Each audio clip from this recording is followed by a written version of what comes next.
2 bilyong piso.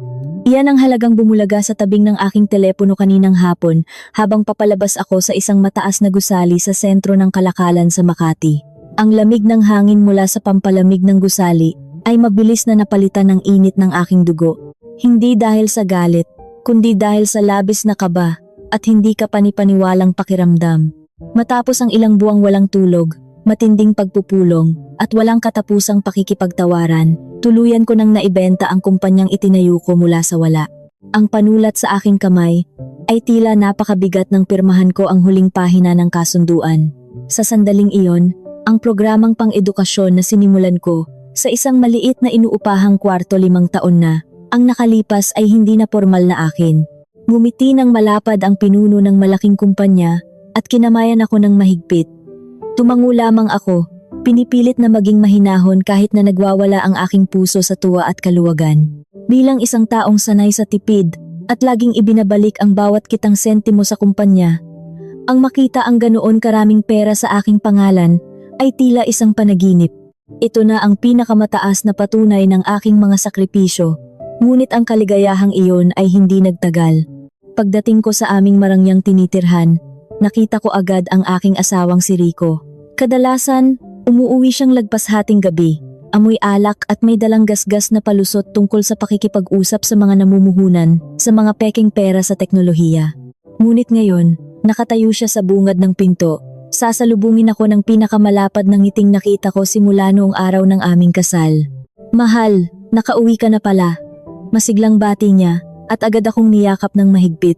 Isang bagay na bihirang-bihira niyang gawin sa nakalipas na 1 taon. Ang amoy ng kanyang mamahaling pabango ay tila pilit na tinatakpan ng isang kakaibang kaba na nararamdaman ko mula sa kanya. Dahan-dahan kong inalis ang kanyang pagkakayakap. "Ang aga mo yata ngayon. Sabi mo may titingnan kang bagong pamilihan. Maari nang maghintay iyon. Ngayon ang pinakamalaking araw ng aking napakagaling na asawa." Sagot niya sa isang matamis na tono na tila pilit at gawa-gawa lamang para sa aking pandinig.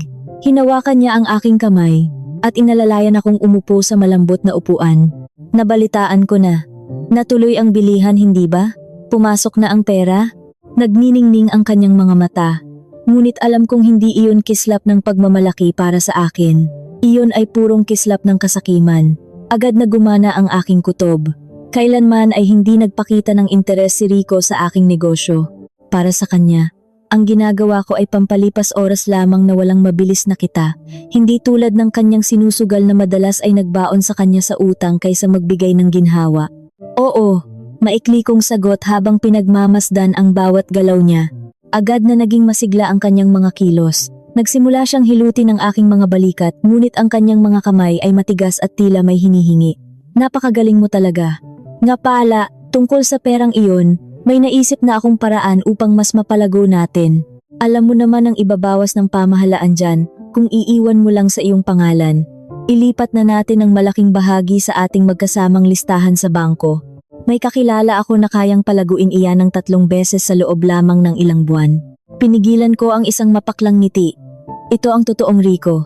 Isang nagmamarunong na tagapayo sa pera na hindi man lang kayang ayusin ang sarili niyang buhay.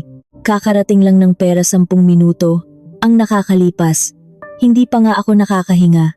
May sarili ng plano ang aking mga tauhan para dyan. Saka na natin pag-usapan pagkatapos ng pagdiriwang mamayang gabi, mahinahon kong tugon. Biglang nagbago ang timpla ng kanyang mukha.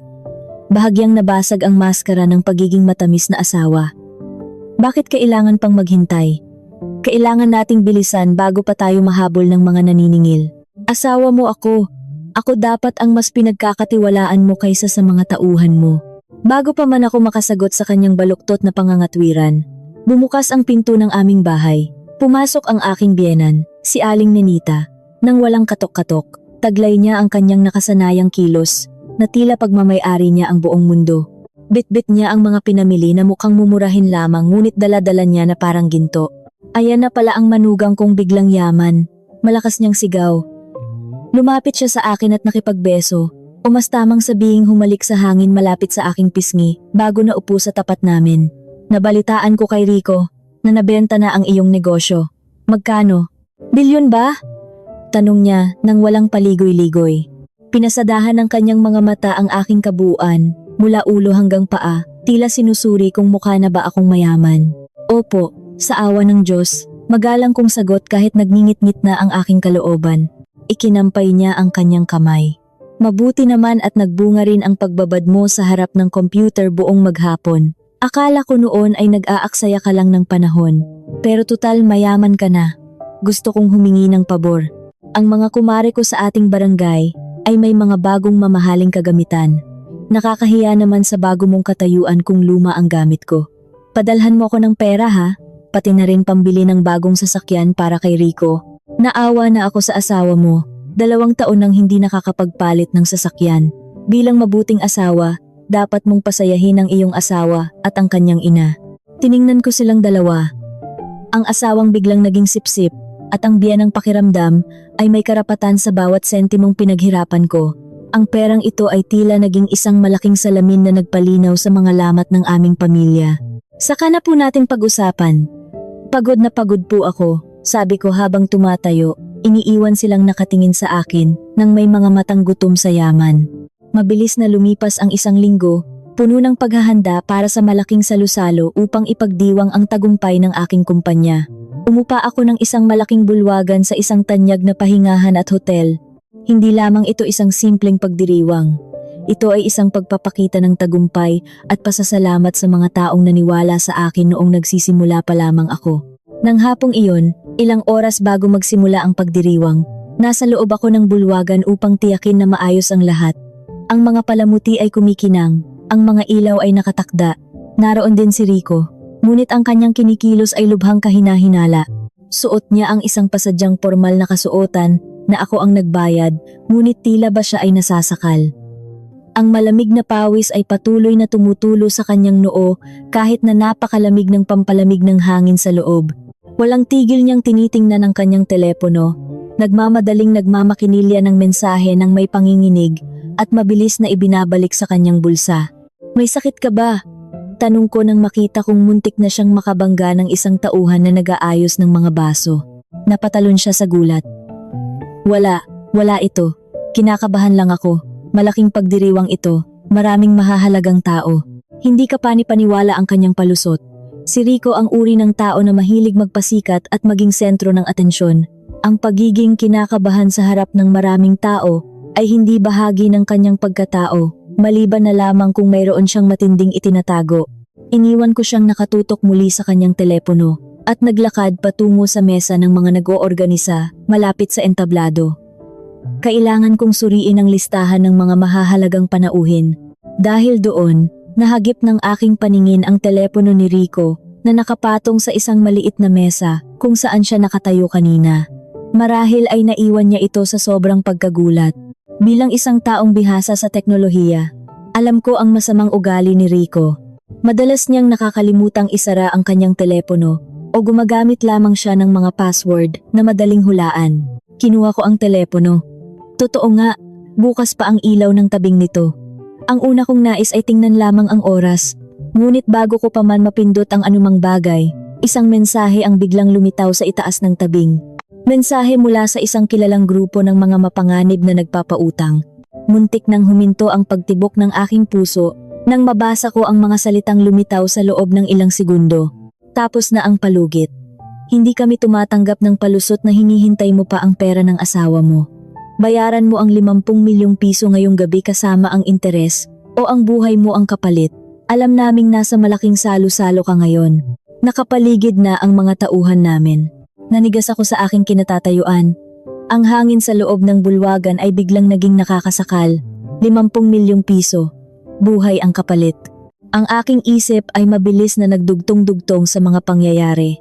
Ang kanyang biglaang pagiging matamis, ang pilit niyang paglipat ng aking pera sa kanyang pangalan. Hindi iyon simpleng kasakiman lamang. Iyon ay labis na takot. Hinahabol siya ng kamatayan. At sa kanyang paningin, ako ang tanging susi para mailigtas ang kanyang sariling balat. Ibinalik ko ang telepono sa eksaktong pwesto nito. Nanginginig ang aking mga kamay. Lumingon ako sa dako kung saan naroon si Rico. Ngunit sa pagkakataong ito, hindi ko na siya nakita na mag-isa. May kausap siyang isang tagapagsilbi malapit sa lalagyan ng mga inumin. Palihim na iniaabot ang isang maliit na nakatuping papel na may kahina-hinalang puting pulbos. Ano ang balak niyang ihalo sa inumin ngayong gabi? At sino ang madilim niyang planong lasunin upang makuha ang buong pamamahala sa aking yaman nang walang kahirap-hirap? Habang nakatayo ako sa isang sulok ng malaking bulwagan, ang aking isip ay tila isang mabilis na makina na sinusubukang unawain ang lahat ng aking nakita. Ang puting pulbos, ang nanginginig na mga kamay ni Rico, ang mensahe mula sa mga walang awang nagpapautang na handang kumitil ng buhay, kapalit ng 50 milyong piso. Lahat ng ito ay nag-uugnay sa isang nakakagimbal na katotohanan. Hindi lamang pera ang nais kunin ng aking asawa, ang buhay ko mismo ang nakataya. Sa ilalim ng batas, kung ako ay mamatay nang walang naiwang kasulatan ng pagpapamana, ang aking asawa ang siyang magiging pangunahing tagapagmana ng lahat ng aking ari-arian. Makukuha niya ang 2 bilyong piso na kapapasok lamang sa aking pangalan. Mababayaran niya ang kanyang mga utang sa sugal. Maililigtas niya ang kanyang sarili mula sa mga kamay ng mga sindikato at magkakaroon pa siya ng labis-labis na yaman upang tustusan ang kanyang karangyaan. At ang tanging kailangan niyang gawin ay ang tapusin ang aking hininga ngayong gabi. Pilit kong pinakalma ang aking paghinga. Ang mga luha ay nagbabadyang tumulo mula sa aking mga mata, ngunit pinigilan ko ang mga ito ng buong lakas. Ang sakit na nararamdaman ko sa aking dibdib ay tila isang matalim na kutsilyo na dahan-dahang ibinabaon at pinipilipit sa aking puso. Naalala ko ang mga unang araw ng aming pagsasama.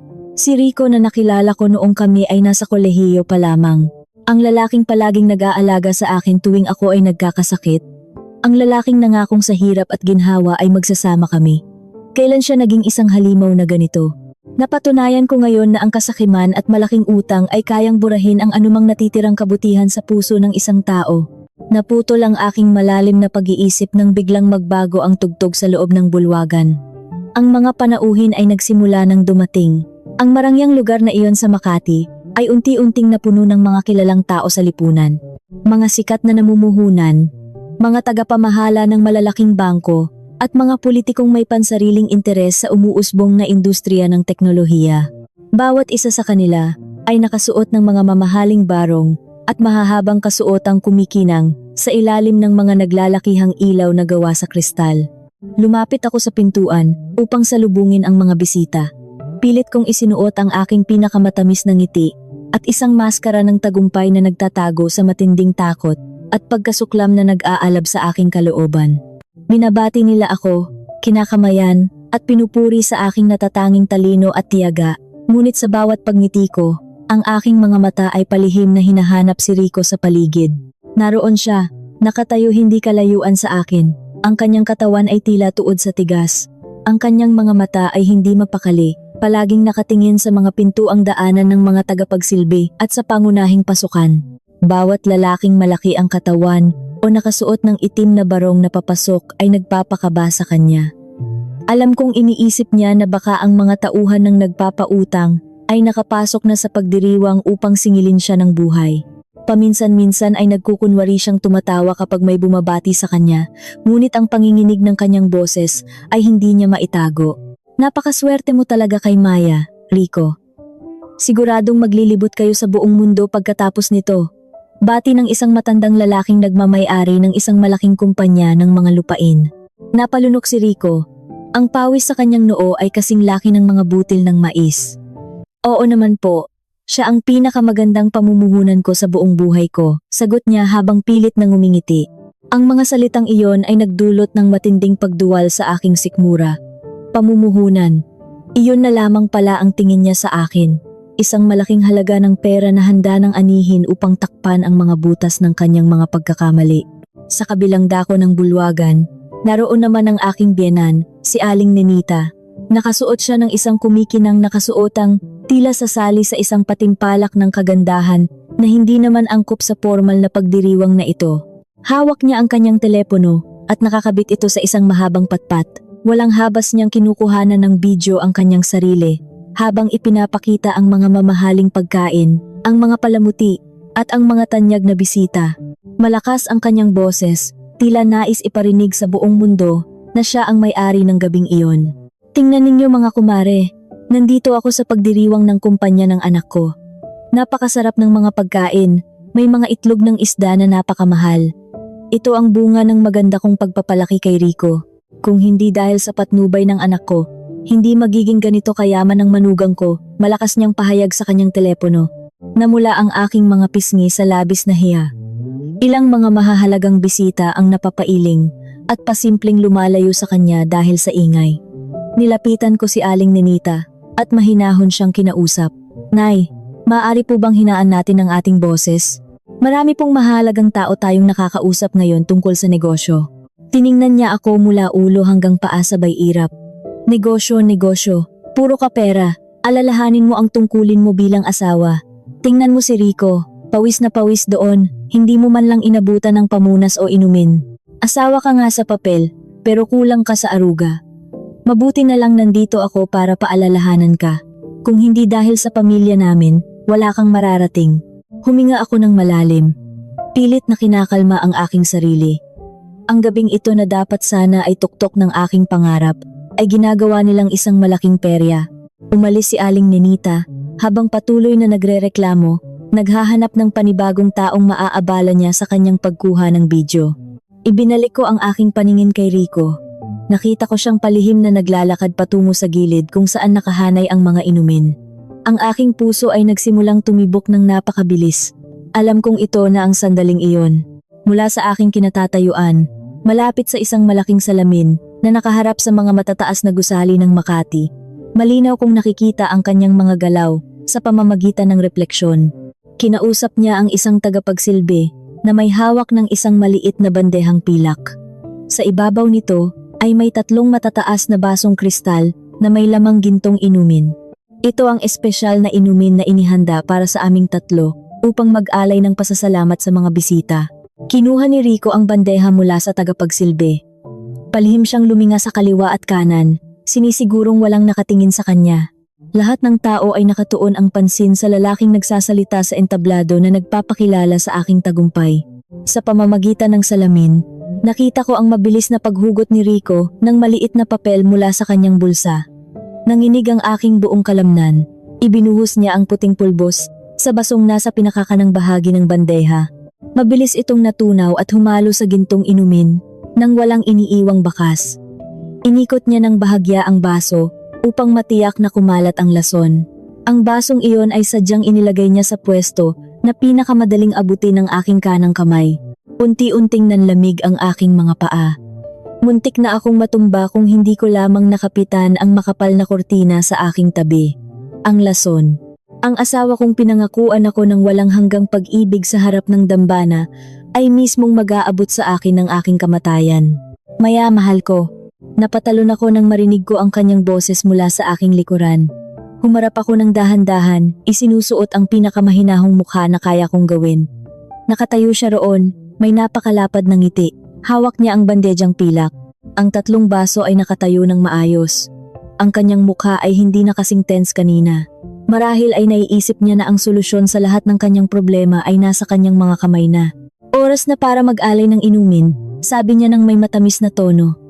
Sigurado akong uhaw ka, nakakabati sa napakaraming tao.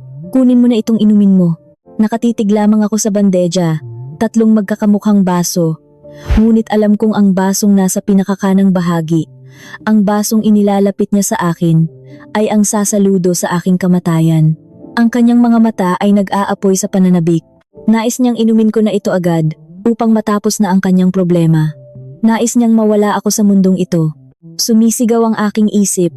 Nais kong ibato sa kanyang pagmumukha ang bandeja, at ipagsigawan sa lahat ang kanyang kabuktutan, ngunit nanaig ang aking talino. Kung magwawala ako ngayon, madali niyang maitatanggi ang lahat.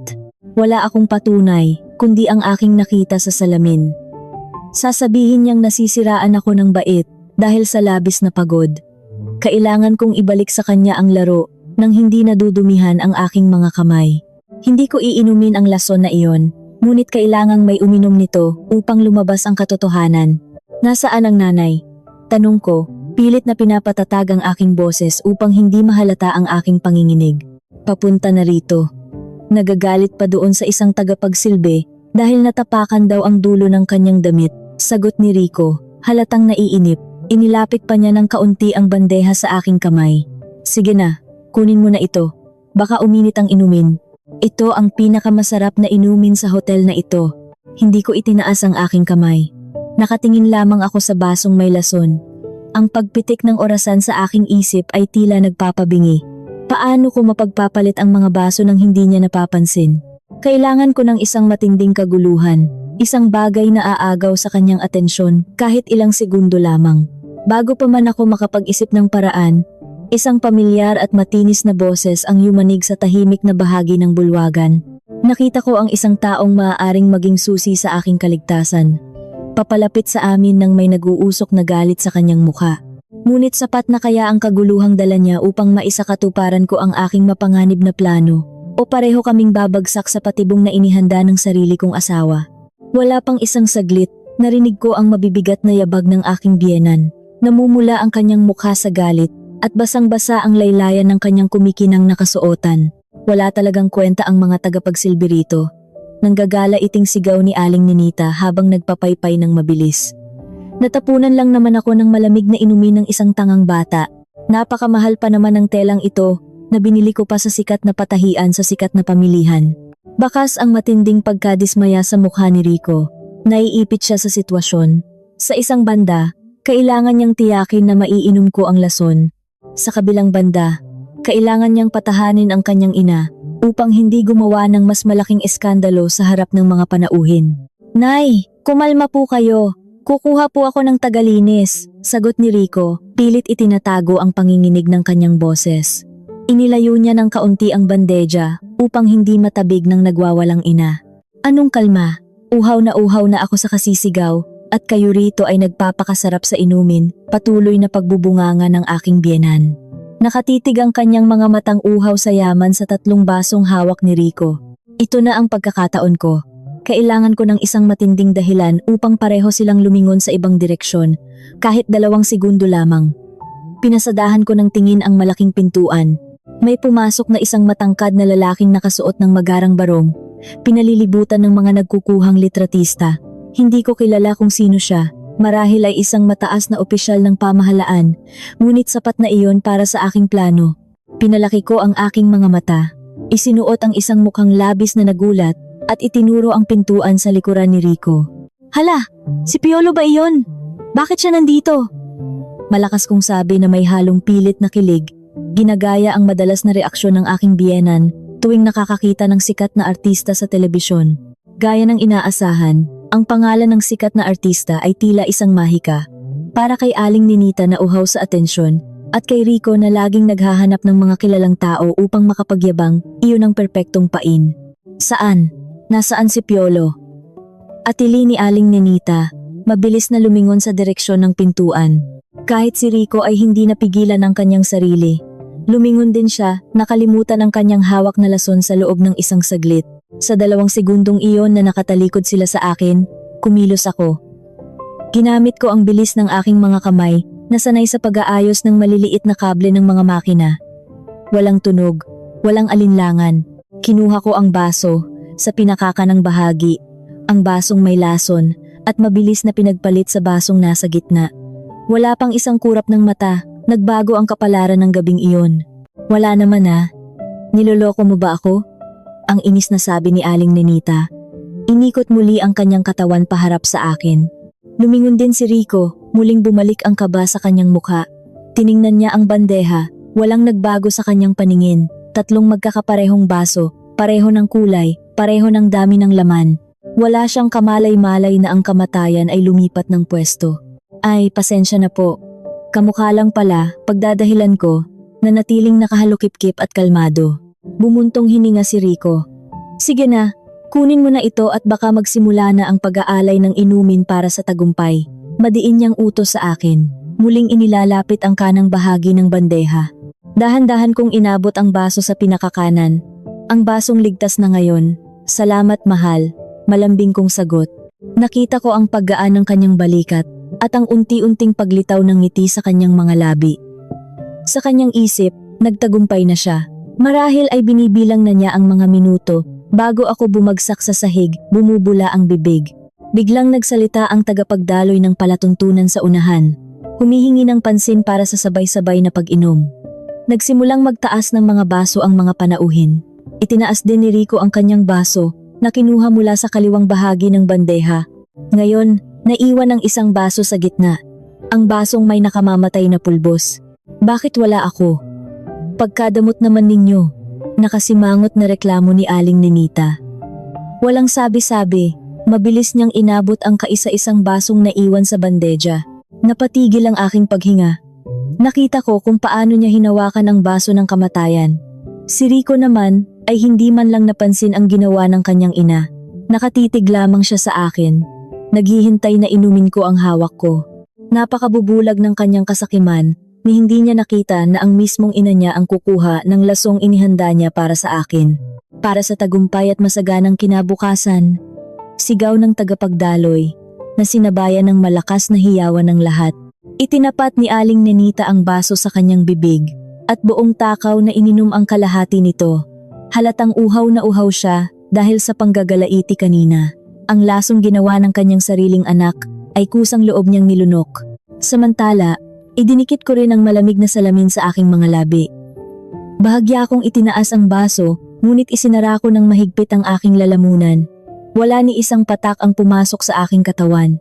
Pagkatapos ay ibinaba ko ang baso at bahagyang umubo. Medyo matapang ang lasa, pag-arte ko, tinatapik-tapik ang aking dibdib. Tuluyang nawala ang takot sa mukha ni Rico. Pinalitan ito ng isang malamig at nakakakilabot na kaluwagan. Inakala niyang umandar na ang orasan ng aking buhay. Oo, medyo matapang, pero masarap hindi ba? Sagot niya na tila nakikipaglaro sa tadhana. Oo nga, napakasarap, sabat ni Aling Nenita. Pinupunasan ang kanyang bibig gamit ang likod ng kanyang kamay. Kahit paano ay nawala ang uhaw ko. Tumayo lamang kami roon, sa gitna ng marangyang bulwagan. Isang pamilyang puno ng kasinungalingan. Ang asawang nag-aakalang siya ay nagwagi. Ang biyanang hindi alam na binibilang na ang kanyang huling hininga. At ako, na nakatayo bilang nag-iisang saksi sa malagim na mangyayari. Lumipas ang 5 minuto. Nagpatuloy ang tugtugan. Nakadikit pa rin sa akin si Rico, palihim na tinitingnan ang kanyang relo. Hinihintay niya ang epekto ng lason. Upang sakyan ang kanyang kahibangan, sinimulan kong hilutin ang aking ulo. Mahal, parang nahihilo ako, mahina akong reklamo. Lumiwanag ang kanyang mga mata. Nahihilo? Baka pagod lang yan. Gusto mo bang umupo? Sagot niya. Inaalalayan ang aking baywang upang hindi ako makalayo. Ngunit bago pa man kami makahakbang, isang malakas na tunog ng nabasag na salamin ang umagaw sa aming atensyon. Lumingon kami. Nabitawan ni Aling Nenita ang kanyang baso. Basag ang kristal sa sahig. Ngunit hindi iyon ang nakakagimbal. Nakahawak siya sa kanyang lalamunan, nanlalaki ang mga mata, at ang kanyang mukha ay unti-unting nagiging kulay ube. Nay, anong nangyayari sa iyo? Naguguluhang tanong ni Rico. Hindi maproseso ng kanyang utak ang nakikita. Bakit ang ina niya ang nasasaktan, gayong ako ang alam niyang uminom ng lason? Ano ang gagawin niya kapag nalaman niyang siya ang mismong pumatay sa taong nagluwal sa kanya? Unti-unting bumagsak ang katawan ni Aling Nenita sa malamig na sahig ng bulwagan. Ang kanyang mga kamay na puno ng mga pekeng alahas ay mahigpit na nakakapit sa kanyang lalamunan, tila sinusubukang pigilan ang isang apoy na nagliliyab mula sa kanyang bituka pataas sa kanyang lalamunan. Ang kanyang mukha, na kanina lamang ay puno ng kayabangan at makapal na pampaganda, ngayon ay nagkukulay ube. Ang kanyang mga mata ay nanlalaki, halos lumabas sa mga lalagyan nito. Naghahanap ng hangin na tila biglang naglaho sa buong kwarto. Nakatayo lamang ako hindi kalayuan sa kanila. Ang aking mukha ay nanatiling walang emosyon. Patuloy na nagkukunwaring nahihilo, ngunit sa loob-loob ko ay pinagmamasdan ko ang bawat detalye ng mangyayari. Tila ba nanonood ako ng isang pelikula, kung saan ang mga kontrabida ay nilalamon ng kanilang sariling kasakiman. Nay, anong nangyayari sa inyo? Naguguluhang tanong ni Rico. Lumuhod siya sa tabi ng kanyang ina, hawak ang balikat nito. Ang kanyang mga mata ay pabalik-balik sa pagtingin sa akin at sa kanyang ina. Hindi niya maintindihan, bakit ang ina niya ang naghihingalo? Bakit ako, na alam niyang uminom ng lason, ay nakatayo pa rin at humihinga? Mainit, napakainit, nahihirapang ungal ni Aling Nenita. Ang kanyang boses ay tila buhangin na kumikiskis sa basag na salamin. Sinimulan niyang kamutin ang kanyang leeg ng napakalakas. Ang kanyang mga mahahaba at pinakintab na kuko ay bumaon sa kanyang balat, nag-iwan ng mga pulang kalmot na nagsimulang magdugo. Bakit napakainit dito? Wala bang silbi ang mga pampalamig ninyo? Sigaw ng matanda, ngunit ang kanyang sigaw ay nauwi sa isang malalim at tuyong ubo. Napalunok si Rico. Nay, malamig po rito. Baka inatake lang kayo sa puso dahil sa sobrang galit kanina. Pilit na pagdadahilan ng asawa ko. Ngunit alam niya sa kanyang sarili na hindi ito simpleng atake sa puso. Nakikita niya ang mga palatandaan. Ito ang eksaktong epekto ng lasong binili niya para sa akin. Ang laso nasisira sa daloy ng dugo at susunog sa mga ugat mula sa loob. Sa mga sandaling iyon, dahan-dahang napansin ng mga bisita na may hindi magandang nangyayari. Ang tugtugan mula sa mga manunugtog ay nagpatuloy. Umaawit ng isang masayang himig na lubhang hindi nababagay sa nakakagimbal na tanawin sa aming harapan. Ang mga kilalang negosyante at mga asawa nilang bihis na bihis ay unti-unting lumayo, nandidiri at natatakot sa ingay na ginagawa ng aking biyenan. Lasing na ba ang matandang iyan? Bulong ng isang mayamang ginang na may hawak na mamahaling abaniko. Nakakahiya naman, sumira pa ng pagdiriwang. Ngunit hindi lasing si Aling Nenita. Nagsisimula na siyang makakita ng mga bagay na wala naman doon. Ang lason ay umaakyat na sa kanyang utak, binubuksan ang kanyang mga pinakatagong takot at kasakiman. Biglang nanigas ang kanyang buong katawan. Isang malakas na daing ang lumabas sa kanyang mga labi, kasabay ng pagbulwak ng madilim na dugo at puting bula mula sa kanyang bibig. Bumagsak si Aling Nenita sa sahig ng entablado, nanginginig ng matindi. Ang tunog ng kanyang pagbagsak ay sinundan ng katahimikang bumalot sa buong lugar, maliban sa tunog ng kanyang hirap na paghinga na nasasagap pa rin ng mikropono. Tumakbo si Rico paakyat ng entablado, halos madapa sa pagmamadali. Lumuhod siya at niyakap ang nanginginig na katawan ng kanyang ina. Wala siyang pakialam kung mapuno man ng dugo at bula ang kanyang mamahaling kasuotan. Tulungan ninyo kami. Tumawag kayo ng manggagamot. Humahagulgol na sigaw ni Rico sa mga taong nakatingin lamang sa kanila. May ilang mga bisitang may alam sa panggagamot ang nagtangkang lumapit, ngunit bago pa man sila makahakbang, biglang tumigil sa panginginig ang katawan ni Aling Nenita. Ang kanyang mga mata ay nanatiling nakadilat, nakatingin sa kawalan, ngunit wala nang buhay na natitira sa mga ito. Ang hangin ay nilisan na ang kanyang baga. Pumanaw na ang aking biyenan sa harap ng daan-daang pinakamayayamang tao sa bansa, bitbit ang kayabangan at kasakiman hanggang sa kabilang buhay. Niyugyug ni Rico ang walang buhay na katawan ng kanyang ina. Nay, gumising kayo. Paano na ang mga utang ko? Sino nang magbabayad nito? Kahit sa harap ng bangkay ng kanyang ina. Ang sarili pa rin niya at ang kanyang utang ang inaalala ng aking asawa. Nakapanlulumo. Ang lalaking pinili kong pakasalan ay isa palang linta, na walang kahit anong pagpapahalaga sa buhay ng ibang tao kahit pakadugo niya. Dahan-dahan siyang tumingala. Ang kanyang mga mata, na puno ng luha at pagkalito, ay naghanap sa karamihan. Naghanap siya ng kasagutan kung bakit nagkaganito ang lahat. At sa gitna ng karamihan, nagtama ang aming paningin. Nakatayo ako ng tuwid. Wala na ang aking pagkukunwaring nahihilo. Ang aking mukha ay malamig na parang yelo, walang kahit anong bahid ng takot o lungkot. Mula sa aking likuran, inilabas ko ang isang malinis na basong kinuha ko kanina sa isang dumaang tagapagsilbi. Itinaas ko ito ng bahagya, tila nag-aalay ng isang tahimik na pagpupugay sa kanya. Nanlaki ang mga mata ni Rico. Sa sandaling iyon, nakita ko ang pagbagsak ng kanyang mundo, ang pagguhit ng matinding katotohanan sa kanyang isipan. Nakita niya ang ininom ng kanyang ina. Nakita niya ang hawak kong inumin. Naunawaan niya na alam ko ang kanyang plano simula pa man. Naunawaan niya na ako ang nagpalit ng mga baso. Napatay niya ang kanyang sariling ina dahil sa kanyang pagtatangkang patayin ako. Ang patibong na inihanda niya para sa akin ay siya mismong sumilo sa kanyang pamilya. Binitiwan ni Rico ang bangkay ng kanyang ina. Tumayo siya, nanginginig ang buong katawan at itinuro ako gamit ang kanyang duguang kamay. Ang kanyang mukha ay nag-iba, tila nasisiraan na ng bait. Ikaw ang may gawa nito.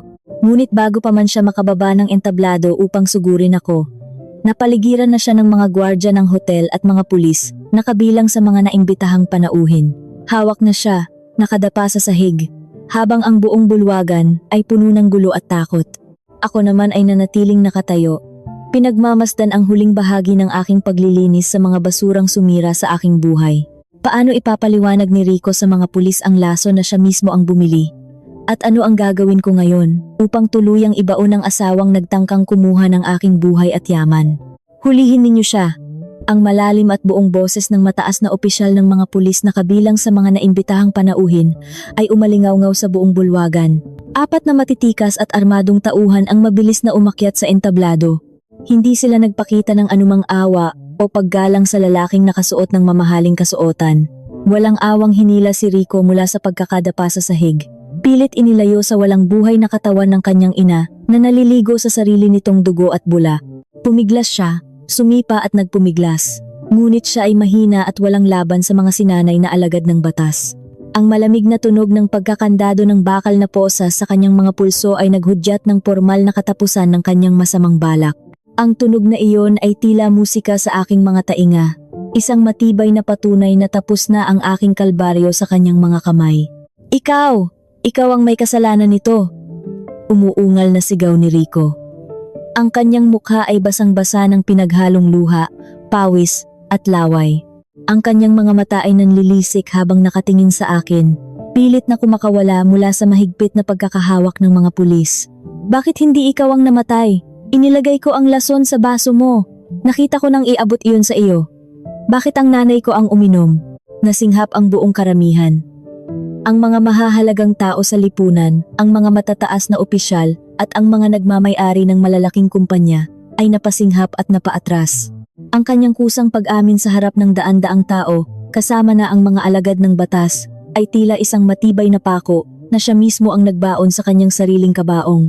Kahit ang mga dayuhang namumuhunan na hindi lubos na nakakaintindi ng ating wika ay nakadama ng matinding kilabot sa tono ng kanyang boses.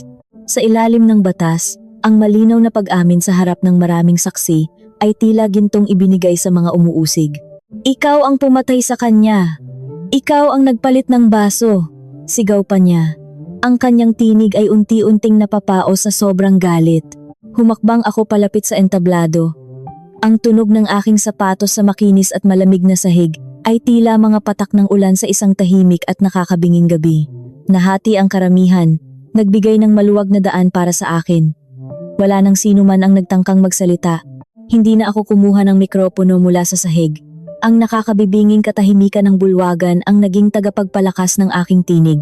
Maraming salamat, Rico. Panimula ko. Ang aking boses ay napakalamig, kasing lamig ng yelo, at walang bahid ng pag-ibig na minsang inilaan ko sa kanya ng buong puso. Maraming salamat at pinadali mo ang trabaho ng mga pulis ngayong gabi. Pinatunayan mo sa lahat kung gaano ka kasama. Tinitigan ko siya. Namumula ang kanyang mga mata at nanginginig ang kanyang mga labi. Akala mo ba ay hindi ko alam? Patuloy ko, tinititigan ang kanyang kaluluwang nabubulok sa kasakiman at inggit. Simula noong pilitin mo akong ibigay ang mga lihim na numero ng aking bangko noong nakaraang linggo. Simula noong palihim mong isinangla ang titulo ng lupa ng iyong ina para itaya sa mga peking sugal sa internet na lalo lamang nagbaon sa iyo sa kahirapan. At higit sa lahat, simula noong mabasa ko ang mensahe sa iyong telepono kaninang hapon na naiwan mo sa mesa. 50 milyong piso o buhay ang kapalit. Bayad sa mga sindikato. Namutla si Rico. Ang kulay sa kanyang mukha ay tila hinigop ng lupa. Ang kanyang mga tuhod ay nanghina at halos bumagsak siya kung hindi lamang siya hawak ng mga pulis. Nabasa mo. Nabulol siya. Hindi makapaniwala na ang kanyang pinakatagong lihim ay ibinunyag ko sa harap ng lahat ng taong tinitingala niya. Nabasa ko ang lahat. Sinuri ko ang lahat ng iyong ikinikilos. Sagot ko, lumalapit pa ng isang hakbang upang makita niya ang labis na pagkasuklam sa aking mga mata. Nakalimutan mo kung sino ang pinakasalan mo. Gumagawa ako ng mga programang kayang basahin at hulaan ang takbo ng pamilihan. Ang basahin ng isip ng isang taong sakim at hangal na tulad mo ay napakadali. Gusto mong malaman kung bakit nagkabaligtad ang mga baso? Tanong ko sa kanya. Tumango siya ng marahan, tila isang batang natakot sa kanyang sariling anino. Dahil sa sarili ninyong kasakiman at katangahan, diin ko, ang bawat salita ay tinutusok sa kanyang kamalayan. Masyado kang nakatuon sa paghihintay na inumin ko ang lason. Masyado kang sabik na makitang bumagsak ako para makuha mo agad ang pera ko at mabayaran ang mga humahabol sa iyo. Dahil doon, hindi mo napansin na ang sarili mong ina, sa labis na pagkauhaw at pag-angkin sa mga bagay na hindi naman sa kanya, ay kinuha ang huling basong natira sa bandeha. Ang basong may lason na itinabi mo matapos kong palitan ng akin upang iligtas ang aking sarili nang kayo ay nakatalikod. Umiling-iling siya. Hindi matanggap ang katotohanan. Hindi totoo yan. Nawasak kayong dalawa ng inyong sariling kasalanan. Patuloy ko, hindi binibigyan ng puwang ang kanyang mga pagtanggi. Wala akong ginawang masama kundi ang iligtas ang aking buhay mula sa lalaking nangakong aalagaan ako habang buhay. Nasaan ang awa mo noong inihahanda mo ang laso na iyon? Nasaan ang pagmamahal mo habang hinihintay mo akong mangisay sa sakit? Asawa mo ako, Rico. Sinamahan kita noong wala ka pang kahit ano, pinakain kita at binihisan, at ito ang igaganti mo sa akin. Kamatayan? Ang aking mga salita ay tila malalaking bato na dumagan sa kanyang dibdib. Bumagsak siya sa sahig, nakaluhod, at umiiyak ng napakalakas. Ngunit ang kanyang iyak ay hindi para sa kanyang inang nakabulagta sa kanyang likuran. Iyon ay iyak ng isang talunan na napagtantong nawalan na siya ng lahat. Nawalan ng asawa, pamilya, yaman, katayuan sa lipunan, at kalayaan. Ipasok na iyan sa sasakyan. Utos ng hepe ng pulisya. Maya, patawarin mo ako. Nagmakaawa siya ng ubod ng lakas habang kinakaladkad siya ng mga pulis pababa ng entablado at palabas ng malaking pintuan. Nadala lang ako ng takot sa mga naniningil sa akin. Pinilit lang nila ako. Tulungan mo ako, Maya. May pera ka naman, hindi ba?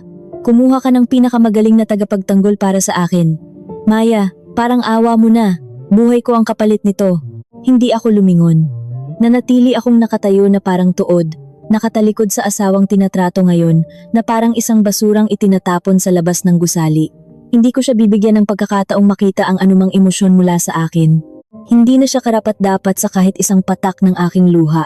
Matapos siyang mailabas, umakyat ang mga tagapagligtas at manggagamot.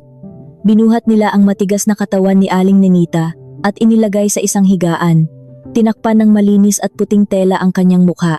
Ang buhay ng isang babaeng labis na naghangad ng yaman, ng hamak ng kapwa, at nagmayabang ng mga bagay na hindi naman pinaghirapan, ay nagtapos sa isang kahiyahiyang trahedya sa mismong pagdiriwang ng ibang tao. Namatay sa kamay ng sariling anak, nagiging alay sa kasakiman ng pamilyang kanyang binuo.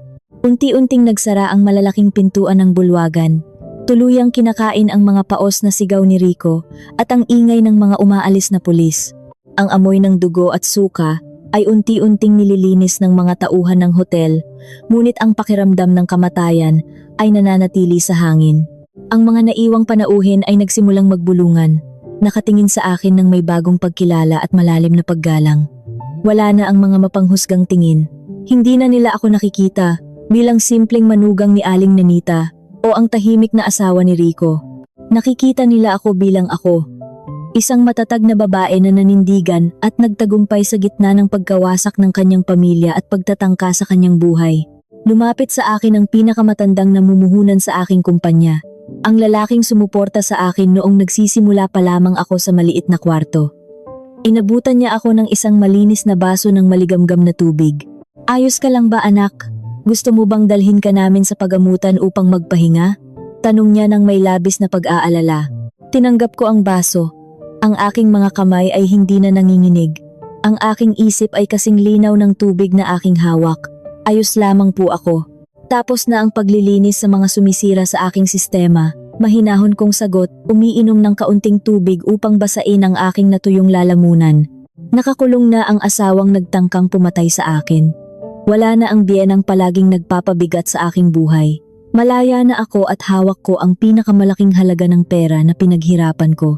Ngunit habang tinitingnan ko ang madilim na labas ng bintana, kung saan kumikislap ang mga ilaw ng lungsod, isang malamig na katotohanan ang dahan-dahang gumapang sa aking isipan.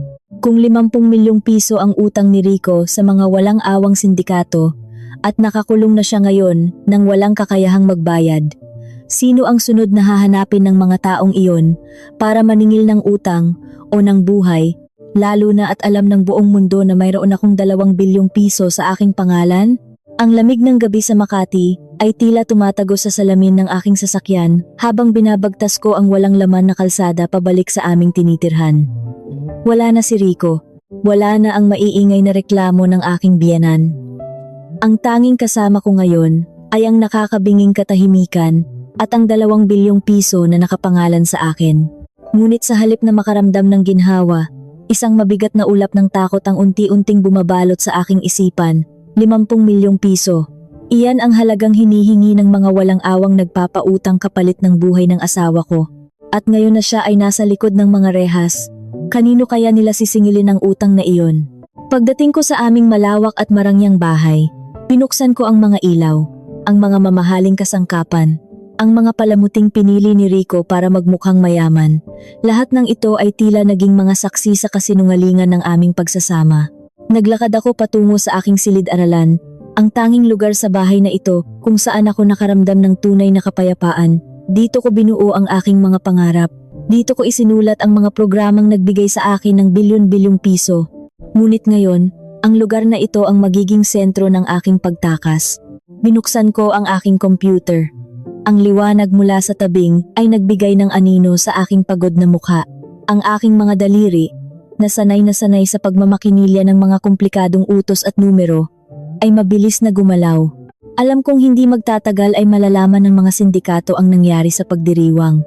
Malamang ay nakapasok na sa balita ang pag-aresto kay Rico at ang pagkamatay ng kanyang ina. Kapag nalaman nilang hawak ko ang pera, ako ang magiging pangunahing asinta nila. Hindi sila titigil hanggat hindi nila nakukuha ang hinihingi nila. At marahil, higit pa doon, hindi ako maaaring manatili rito. Kailangan kong iligaw ang pera. Gamit ang aking kaalaman sa teknolohiya at pamamahala ng mga nakatagong listahan sa iba't ibang bansa, sinimulan kong hati-hatiin ang 2 bilyong piso. Ipinadala ko ang malalaking halaga sa mga bangko sa labas ng bansa na mahirap matunto ng kahit sinong mapanganib na grupo. Nag-iwan lamang ako ng kaunting halaga sa aking pangunahing listahan upang hindi maghinala ang sinumang susubok na sumuri nito. Ang bawat pagpindot ko sa computer ay tila pagputol sa mga kadenang nag-uugnay sa akin sa nakaraan. Kumuha ako ng isang maliit na bag. Isinilid ko ang aking pasaporte, ilang mahahalagang papeles, at malaking halaga ng salaping papel na palagi kong itinatago para sa mga hindi inaasahang pagkakataon. Tiningnan ko ang kabuuan ng bahay. Dito sana kami bubuo ng isang masayang pamilya. At dito sana kami tatanda.